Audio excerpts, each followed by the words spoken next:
அறிவோம் அனைத்தும் எளிய முறையில் இனிய தமிழில். Direct to indirect speech, interrogative sentences. Types of சென்டென்சஸில் 4 வகை இருக்குது. அதில் ஸ்டேட்மெண்ட் சென்டென்ஸ் எப்படி பண்ணுறது அப்படின்னு நம்ம போன வீடியோவில் பார்த்தோம். அதோட லிங்க்கு இந்த டிஸ்கிரிப்ஷனில் கொடுத்துருக்கேன். அதையும் பார்க்காதவங்க பார்த்துக்கோங்க. அதில் சில பேசிக் ரூல்ஸும் கொடுத்துருக்கேன். இப்போ இந்த வீடியோவில் நம்ம இன்ட்ராகேட்டிவ் சென்டென்சஸை எப்படி டைரக்ட் சென்டென்ஸ்லேருந்து இன்டைரக்ட் சென்டென்ஸாக மாற்றுறது அப்படின்னு பார்க்க போகிறோம். இன்ட்ராகேட்டிவ் சென்டென்சஸ் அப்படின்னா ஒன்றும் இல்லை, குவெஸ்டியன் சென்டென்சஸ் தான். ஏதாவது ஒரு கேள்வியோட முடிகிற சென்டென்ஸுக்கு இன்ட்ராகேட்டிவ் சென்டென்ஸ்னு பேர். For example, my mother set to Raju, what to you want? இது ஒரு கேள்வியாக இருக்கிறதால இது இன்ட்ராகேட்டிவ். இது நம்ம இப்போது இன்டைரக்ட் சென்டென்ஸாக மாற்றலாம். முதல்ல இதில் இருக்கிற பங்க்சுவேஷன் மார்க்ஸ் எல்லாத்தையும் எடுத்துருவோம்.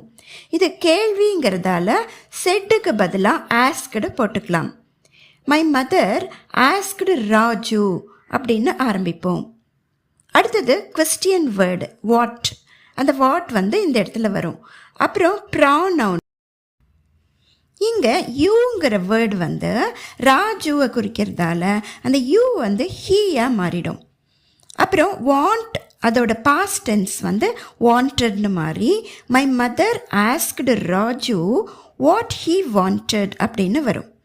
இதில் ஒன்று நல்லா ஞாபகம் வச்சுக்கணும், இன்ட்ராகேட்டிவ் சென்டென்சஸுக்கு எப்போவுமே தட் வரவே வராது.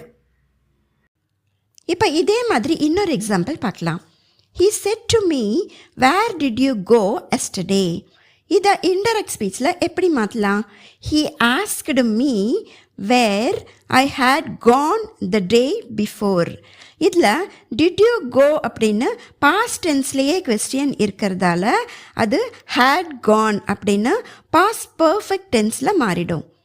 எஸ்டர்டே the day before அப்படின்னு மாறும். அடுத்து நம்ம எஸ்ஆர் நோ டைப் ஆஃப் கொஸ்டின்ஸை எப்படி இன்டைரக்ட் ஸ்பீச்சாக மாற்றுறது அப்படின்னு பார்க்கலாம். Yes or no type of questions அப்படின்னா என்ன? இந்த கேள்விகளுக்கான பதில் எஸ் அல்லது நோ அப்படின்னு தான் வரும்.